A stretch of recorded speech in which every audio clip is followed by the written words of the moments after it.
Hello, everybody. This is Sergeant Rich Myers, and you have tuned in to the Indiana State Police Roadshow, brought to you by the Indiana State Police Alliance. Cops for Kids, a subsidiary of the Indiana State Police Alliance. We thank them for their continued support each and every week of this fine broadcast that we have each and every week. And also want to thank Tom Triel for putting us on YouTube each and every week and his continued support of our show and what we do here.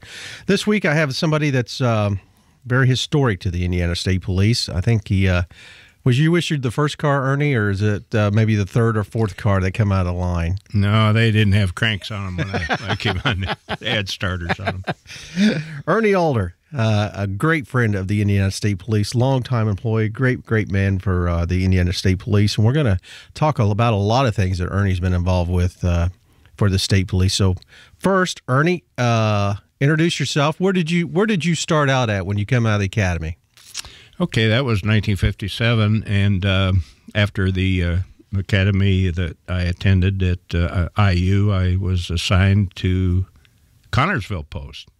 So was District 6. That was District 6 back then. Was that home? Yes, we lived in Cambridge City area. Okay, so it was. You were talking when we were off the air here a little bit. It was a 16-week course at that time down at IU. That's now, right. Mm-hmm. Was this late enough you were in the dorms, or were you guys out in the tents like I've seen pictures of? No, we were fortunate. We were in one of the housing units there on the campus, and as I recall, I think we had the basement unit, which was really kind of handy because when you had to run out for PT or something, you didn't have to climb stairs and so forth, so it wasn't too bad. And you were telling me you started out with 80 individuals, and it ended up with 67, is that correct?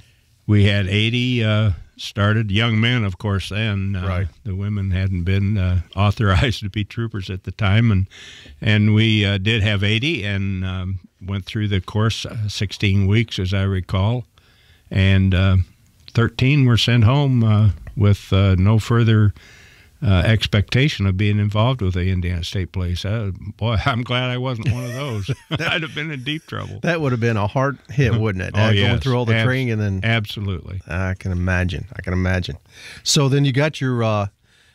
how long was your ride-along program back then that you rode with another trooper trainer?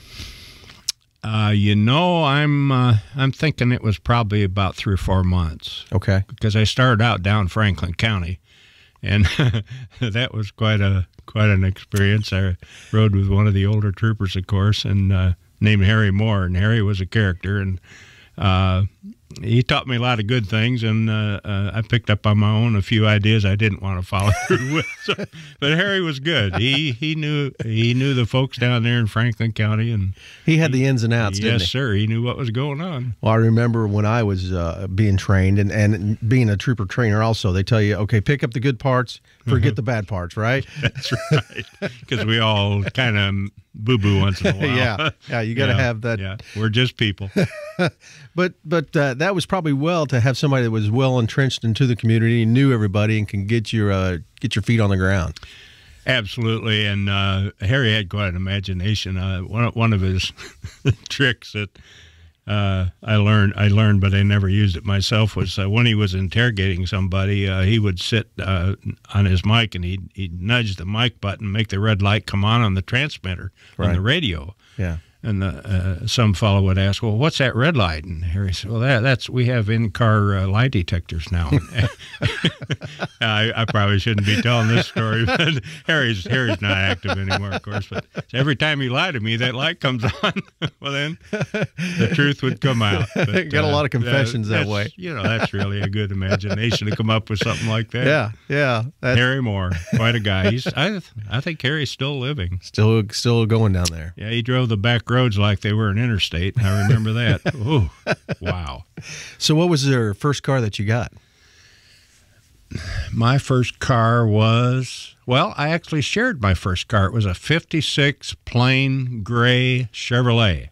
Really? And Bud Monroe, who I came on with, we shared that car.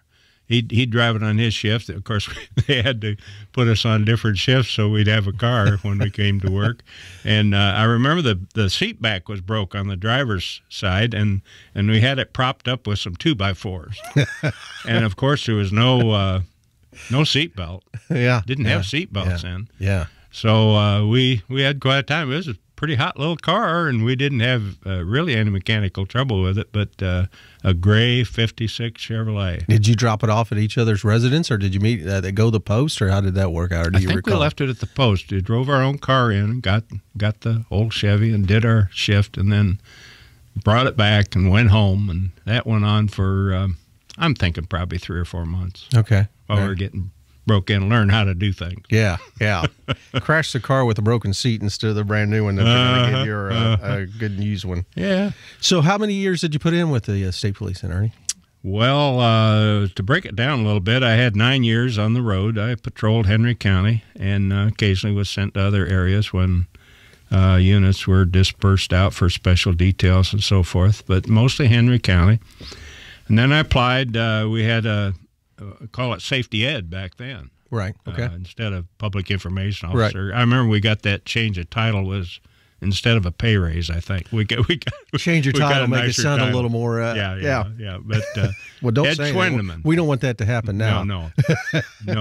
Ed Schwindeman, Sergeant Ed Schwindeman. He was the safety ed sergeant, and he retired in, that would have been probably about 63.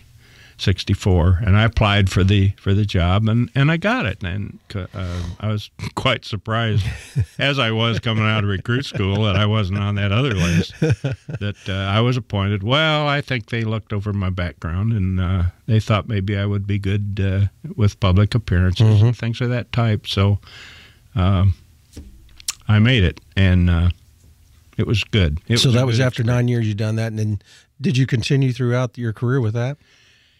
Yes, I made sergeant, and I hung at sergeant for about 12 more years. Okay, well, great.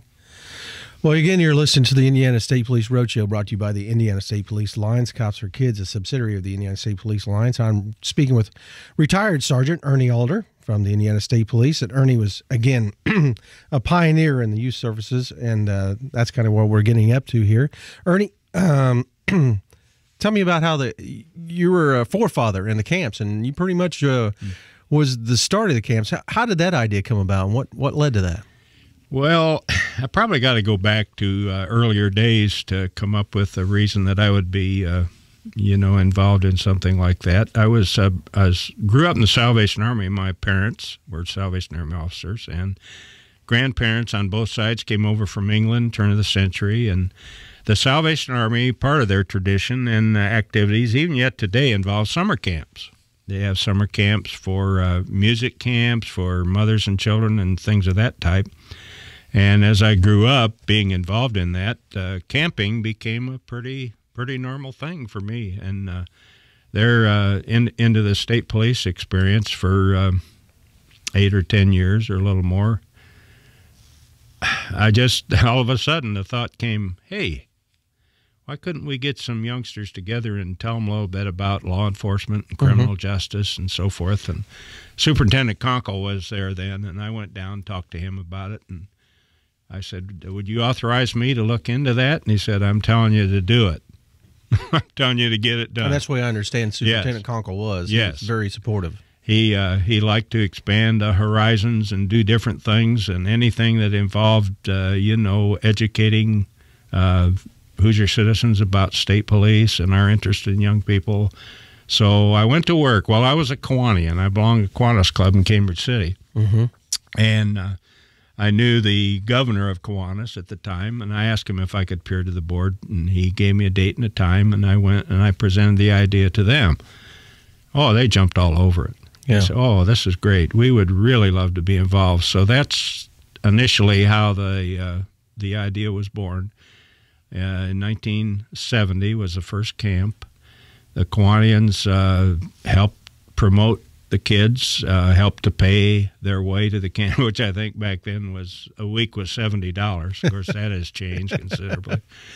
And we what started grade out. Level was that? Pardon? What grade level was that? High school. Okay. We would take anybody who was 9 through 12. Of course, again, there we go, boys only. Right. You know how things used to be. Yeah. And 4-H Center at west of Purdue University, and it was a great place. And we were there 10 years. We did 10 years with, between 200 and 400 young men every summer. We had 2 or 3 or 4 sessions, depending on how many applicants we had. Worked real good. So was that just that one camp for 10 years? Because I know you've expanded. That was it. Okay. That was it. And we got quite a drastic fee increase there at the 4-H Center, and caused me to start looking around. And then we moved out and went to Indiana State University. That's where I attended. We were there about 10 years. 1982. You made it. I didn't think you'd make it. Way to go. Yeah. You never know. You I didn't think I would list. either. You weren't on that bad list. I thought I'd be one of those 16 like you were talking about originally. We were there quite a while, and I'll tell you, we've had camps. I was always looking around for a better price. Yeah. And we've had camps at Purdue. We've had camps at Taylor University. Oh, my goodness. Anderson University, Indiana Central, Hanover. Vincennes, all over the place. And even more so now, I think, well, when the program expanded to add younger students, then we really got involved with a lot of different areas and programs. And that started to happen about 1985, I'm going to say.